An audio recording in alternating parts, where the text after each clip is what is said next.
নমস্কার বন্ধুরা, আমার সায়ন্তিস কিচেন চ্যানেলে আপনাদের সকলকে জানাই স্বাগত। আজকে বকফুল দিয়ে আমার মা বানিয়ে দেখাবে বকফুলের চপ। বকফুলের চপ বা বকফুলের বড়া যেটাই বলেন না কেন, আগে কিন্তু আমাদের বাড়িতে কোনোদিনই হয়নি, এই প্রথমবার। তাই এটা কেমন হবে বা কীরকম খেতে হবে, কতটা ক্রিস্পি হবে সে সম্বন্ধে কোনো জ্ঞানই নেই। যেভাবে বড়া বানায় বা চপ বানায় সেইভাবেই আমার মা এই বকফুল দিয়ে চপটা বা বড়াটা বানিয়ে নেবে। তার জন্য ভিডিওটা স্কিপ না করে শেষ পর্যন্ত দেখতে থাকুন, আর শেষে জানাবো এটা খেতে ঠিক কেমন হয়েছিল, কতটা ক্রিস্পি হয়েছিল। তার জন্য প্রথমে বকফুলটাকে এইভাবে ছাড়িয়ে ভিতর থেকে যে পুংকেশর আর গর্ভকেশর যেগুলো থাকে, এই লম্বা লম্বা ডাঁটির মতো অংশগুলোকে ফেলে দিতে হবে। বকফুলের এই পাপড়িগুলো এমনই যে ভিতর থেকে এটা খুঁজে পেতে বেশ কষ্ট হচ্ছিল এবং পাতাগুলো বা পাপড়িগুলো অনেকটাই ছাড়িয়ে যাচ্ছিল। আর তলার যে ডাঁটি এবং বৃতি আছে এগুলোকে কিন্তু ছাড়াবো না, এই সবুজ সবুজ অংশগুলোকে, এগুলো এইভাবেই থাকবে। এগুলো ছাড়ালে কিন্তু ফুলগুলোর পাতা বা পাপড়ি সম্পূর্ণ আলাদা হয়ে যাবে। এবার ফুলগুলোকে জলে একটুখানি ধুয়ে ফুলগুলোকে আগে তুলে জল ঝরিয়ে নিতে হবে।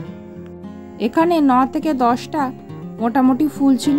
তার জন্য প্রথমে এখানে নিয়ে নেওয়া হলো 4 চামচ বেসন, তার সাথে এখানে টিস্পুনে নেওয়া হলো 4 টিস্পুন কর্নফ্লাওয়ার, আর এখানে মোটামুটি 1 টিস্পুনের মতন কালো জিরে নিয়ে নেওয়া হলো। তার সাথে পরিমাণ মতো নুন, হলুদের গুঁড়ো, অল্প একটুখানি চিনি, আর এখানে দিয়ে দেওয়া হলো চালের গুঁড়ো। যতটা কর্নফ্লাওয়ার তার অর্ধেক পরিমাণই চালের গুঁড়ো দেওয়া হলো। তারপর এগুলোকে ভালো করে মিশিয়ে নিতে হবে। নিরামিষ বড়া বানানোর ক্ষেত্রে কিন্তু অল্প একটু কালো জিরে দিলে টেস্টটা ভালো হয়। তারপর অল্প অল্প জল দিয়ে এটাকে মিশিয়ে একটা ব্যাটার বানিয়ে নেব। এখানে কর্নফ্লাওয়ার আর চালের গুঁড়ো দুটো দেওয়ার কারণে কিন্তু এটা খুব ক্রিস্পি হবে, এবং এর সাথে আরও কিছু জিনিস দেওয়া হবে যার কারণে এই বড়াগুলো কিন্তু ক্রিস্পি হবে। কারণ এইভাবে আমরা অন্য যে কোনো বড়ার ব্যাটারটাই এইভাবে বানিয়ে নিই, সেজন্য বকফুলের বড়ার ক্ষেত্রেও এইভাবেই আমার মা ব্যাটারটা বানিয়ে নিচ্ছিল। এবারে এটা মোটামুটি একটা ঘন ব্যাটার তৈরি হয়েছে, তবে এটাকে এখনও পাতলা করতে হবে। ব্যাটারটা যত পাতলা হবে তত কিন্তু ক্রিস্পি হবে। তার সাথে এটাকে বেশ কয়েক মিনিট ধরে ভালো করে ফেটিয়ে নিতে হবে। ফেটানো ভালো হলে তবেই কিন্তু এই বড়াগুলো ক্রিস্পি হবে।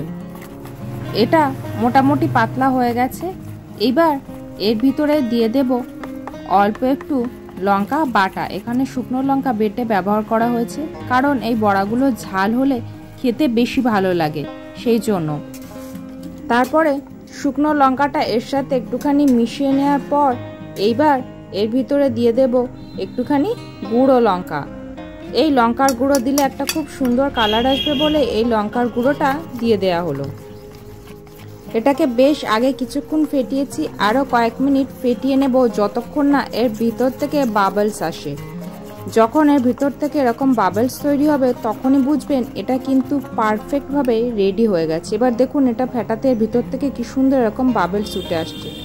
এই বাবলসগুলো তৈরি হওয়া মানেই কিন্তু এই মিক্সচারটা একদম পারফেক্ট হয়েছে। এটা যেরকম ফুলবে তেমন মুচমুচে হবে।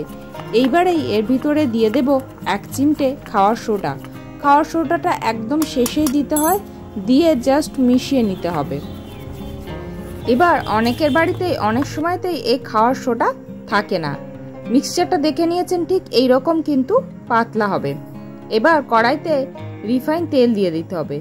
রিফাইন তেলটা একটু বেশি পরিমাণেই দিতে হবে যাতে এইগুলোকে ভাজা যায়। এবার তেলটা যখন হালকা গরম হয়ে আসবে তখন এর থেকে মোটামুটি 1 টেবিল স্পুনের মতন তেল এই ব্যাটারের ভিতরে দিয়ে দেব। তার ফলে কি হবে, যাদের বাড়িতে খাওয়ার সোডা নেই, এই তেল দেওয়ার ফলে কিন্তু এটা দারুণ ক্রিস্পি হয়। হালকা একটু গরম তেল যদি এই ব্যাটারে দিয়ে দেওয়া হয় তাহলে কিন্তু যে কোনো চপই দারুণ মুচমুচে হবে।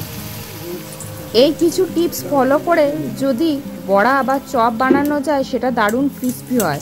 বেগুনির ক্ষেত্রেও এইভাবে যদি বানানো হয় তাহলে কিন্তু দারুণ ক্রিস্পি হয়। এবারে এটাকে তেলে দিয়ে ভেজে নেব। তেলে দেওয়ার সময় কিন্তু গ্যাসের ফ্লেমটা হাই রাখতে হবে, তাহলে কিন্তু এটা ফুলবে। দেখুন এটা কতটা ফুলেছে। তারপরে একটা পিঠ হয়ে যাওয়ার পরে এগুলোকে আস্তে আস্তে উল্টিয়ে নেব। মাথায় এই ডান্ডিটা থাকার কারণে কিন্তু এটা ধরতেও সুবিধা হচ্ছে এবং ফুলগুলো একদম দেখুন খুলে যাবে না। যেহেতু এটা ধুয়ে রেখেছিলাম, এর ভিতরে অল্প একটু জল ছিল, তাই জল থাকার কারণে কিন্তু এটা একটু ফাটছে। আগেই বলেছি বক ফুলের বড়া আগে কোনো দিন বানাইনি, সেজন্যই কিন্তু এই প্রবলেমটা ফেস করতে হয়েছে। তাই আপনারা যখন বক ফুলের বড়া বানাবেন তখন এই ফুলের ভিতর থেকে জলটা খুব ভালোভাবে বেরিয়ে যাওয়া পর্যন্ত অপেক্ষা করবেন, যাতে ফুলের ভিতর থেকে জলটা সম্পূর্ণরূপে বেরিয়ে যায়। তারপর এই বড়াগুলোকে বানাবেন, তাহলে কিন্তু এটা বানানোর সময় তেলে পড়ে এভাবে ফাটবে না। এইভাবেই সমস্ত বড়াগুলো একটা একটা করে ভেজে নিতে হবে। বড়াগুলো একটু লাল লাল করে ভেজে তুলে নিতে হবে। গ্যাসের ফ্লেমটা হাই রাখবেন, তাহলে কিন্তু তেল খুব কম পরিমাণে অ্যাবজর্ব করবে। যেহেতু ফুল খুব নরম, তাই এটা কুক হওয়ার জন্য বেশি সময় লাগবে না। এবার বড়াগুলোকে তুলে আমি প্লেটে সার্ভ করে দেখাচ্ছি।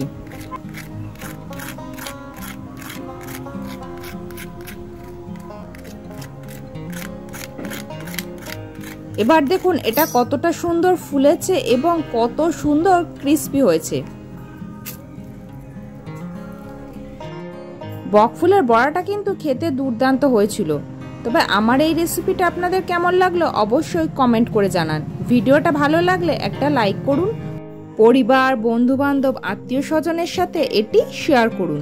আমার এই ছোট্ট পরিবারের সদস্য হতে চ্যানেলটি সাবস্ক্রাইব করে পাশে থাকুন। ভিডিওটি শেষ পর্যন্ত দেখার জন্য অসংখ্য ধন্যবাদ।